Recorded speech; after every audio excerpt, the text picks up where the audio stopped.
अस्सलाम वालेकुम व्यूवर्स। उम्मीद करता हूँ कि आप सब खैरियत से होंगे। आज की इस वीडियो में हम डिस्कस करेंगे charging and discharging capacitor.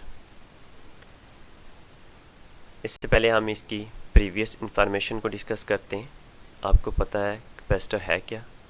Capacitor एक चार्जिंग डिवाइस है जिसकी मदद से हम चार्ज स्टोर करते हैं। और आपको ये भी पता है चार्जिंग ऑफ कैपेसिटर किन चीज़ों पे डिपेंड करती है? कैपेसिटेंस पे डिपेंड करती है और पोटेंशियल डिफरेंस पे डिपेंड करती है। Q is equal to CV। V और C पे डिपेंड करती है। अब अगर आप एक कैपेसिटर को बैटरी के साथ अटैच कर दें, ये नहीं होगा वो यकदम से रैपिडली चार्ज स्टोर कर दे प्लेट के ऊपर। चार्ज स्टोर करने की रेशो ग्रेजुअली है, आहिस्ता आहिस्ता से वो चार्ज को स्टोर करता है और डिस्चार्जिंग भी इसी प्रोसेस से होता है। ये नहीं होता कि वो सडनली डिस्चार्ज हो गया और सडनली चार्ज हो गया, बल्कि वो ग्रेजुअली चार्ज और डिस्चार्ज होता है। और एक कैपेसिटर को और रेजिस्टेंस को अगर आप सीरीज कम्बिनेशन में बैटरी के साथ अटैच करते हैं तो उस सर्किट को हम RC सर्किट का नाम दे देते हैं, resistance capacitor circuit.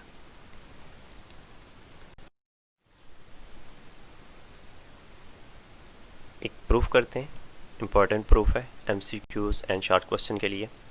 Prove that RC is equal to time. R resistance है, मेजर करते हैं ओम में, और C कैपेसिटेंस फैराड में is equal to T time है, तो ये S के इक्वल होगा, सेकेंड के इक्वल। V is equal to IR, और R की वैल्यू जब फाइंड करते हैं तो V डिवाइडेड बाई I यहाँ पे पुट कर दिए, and C Q is equal to CV, और C is equal to Q divided by V, यहाँ पे वैल्यू पुट कर दिए, and Q is equal to IT, यानी कि I is equal to Q divided by T, and Q is equal to IT, यहाँ पे value put कर दिए। सेम टर्म होंगी वो कैंसिल हो जाएंगी, I से V और V। जो रिमेनिंग टर्म है वो जस्ट क्या हमारे पास T इज इक्वल टू किसके इक्वल लिया था हमने? टाइम के। तो hence prove that RC is equal to time. और ये टाइम जो होगा इसको हम कहते हैं टाइम कांस्टेंट। क्यों? ये रेजिस्टेंस और कैपेसिटेंस का प्रोडक्ट है, तो इसलिए हम इसे टाइम कांस्टेंट कहते हैं। और यही टाइम डिसाइड करता है कि कैपेसिटर जो है वो कितनी जल्दी चार्ज हो रहा है और कितनी जल्दी डिस्चार्ज हो रहा है। एक सर्किट डायग्राम है मेरे पास, स्विच है, A और B पॉइंट है, और कैपेसिटर है एक C, रेजिस्टेंस है और पोटेंशियल सोर्स। जब मैं इस स्विच को A के साथ कनेक्ट करता हूँ तो उस वक्त कैपेसिटर जो है वो चार्ज होना शुरू हो जाता है थ्रू रेजिस्टेंस R से। तो करंट की डायरेक्शन क्लॉकवाइज होगी। तो Q is equal to Q naught 1 minus E raise to power minus T divided by RC। ये एक इक्वेशन का प्रूफ है। इस इक्वेशन को आप कहेंगे, इक्वेशन है चार्जिंग ऑफ कैपेसिटर की। तो Q नॉट मैक्सिमम चार्ज है, E 2.71 है, और Q is equal to Q naught 1 minus E raise to power minus T divided by RC, और T की जगह पे वैल्यू पुट करते हैं, T is equal to RC। अब ये जो T है ये टाइम लैप्स है जो वक्त के साथ गुजर रहा है, और RC जो है टाइम है वो RC का प्रोडक्ट है, टाइम कांस्टेंट होगा।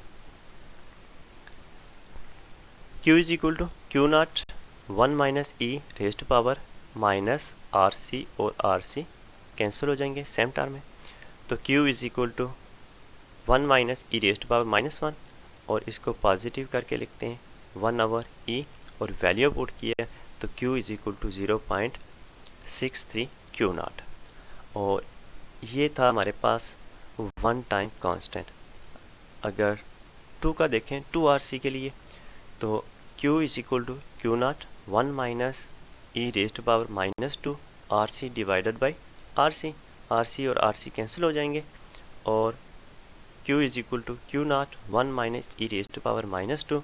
इसको कैलकुलेट करेंगे तो 0.6 आ जाएगा।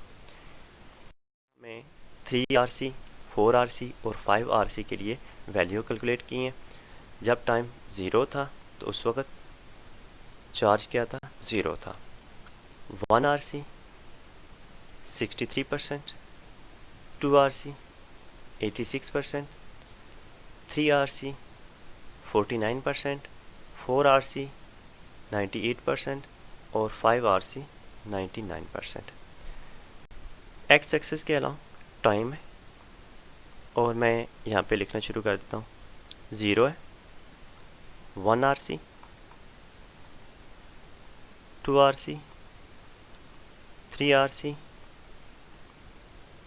और 4RC and 5RC। Q charge हो रहा है और ये लाइन मैक्सिमम चार्ज की है, Q नॉट मैक्सिमम चार्ज। अब जब 1RC टाइम गुजरता है, 0 पे तो 0 ही है, जब 1RC टाइम गुजरेगा तो उस वक्त इसने कितना चार्ज होना है, 63%।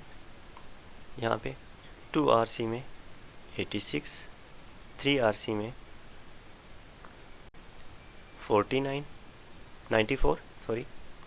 94 और 4RC में 98 और 5 में 99% चार्ज हो गया।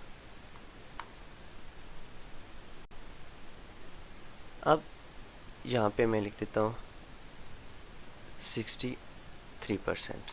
1RC में 63% चार्ज हुआ है।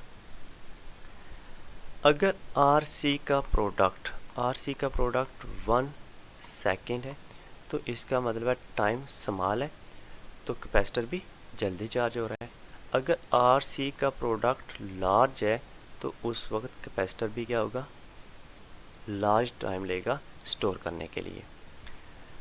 तो अगर मैं ऐसे लिख दूं कि 1RC is equal to 3RC, ठीक है, यहाँ से लेकर यहाँ तक 1RC is equal to 3RC के इक्वल है। पहला इंटरवल 1RC होगा, इसका इज इक्वल टू 3RC के इक्वल है।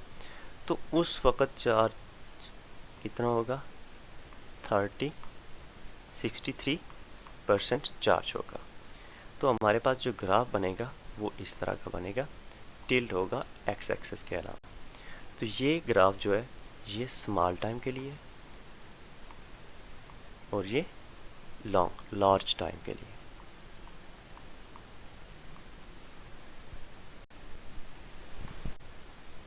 सपोज करते हैं कि स्विच S को कनेक्ट करता हूँ मैं पॉइंट B के साथ और अब यहाँ पे जो करंट फ्लो होगा वो एंटी क्लॉकवाइज डायरेक्शन में फ्लो होगा।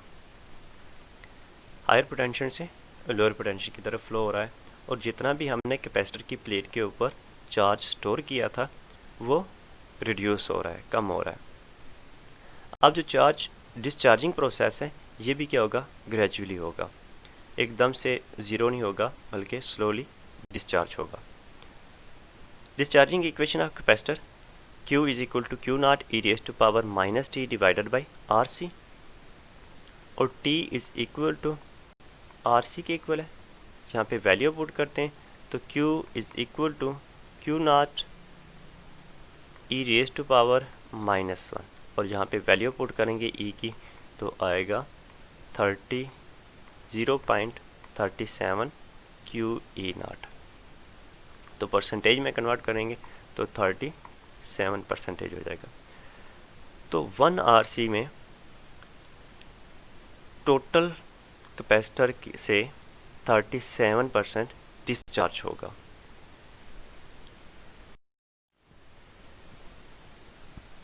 Time and remaining charge 1RC के बाद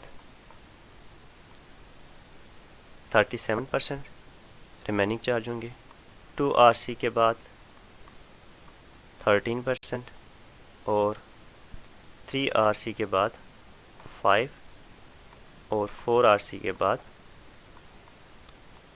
1.8 और 5RC के बाद 0.6। Q0 मैक्सिमम चार्ज की लाइन है और Q चार्ज हो रहे हैं और ये टाइम है। 1RC के बाद कितने 37% रिमेनिंग चार्ज है। अगर हम कंसीडर कर लें, सपोज कर लें कि 1RC 2RC के इक्वल है, यानी कि पहला इंटरवल 1RC इसके इक्वल होगा, तो उस वक़्त यहाँ पे 37% चार्ज रिमेनिंग रहेंगे, तो ग्राफ इस तरह का बनेगा। ये लाइन हमारे पास small charge, small product of RC की है और ये line large product of RC की। Thank you. और एक और बात याद रखिएगा कि जो स्मॉल RC का प्रोडक्ट होगा वो हमेशा y एक्सिस के करीब होगी और जो लार्ज होगा वो y एक्सिस से दूर होगी।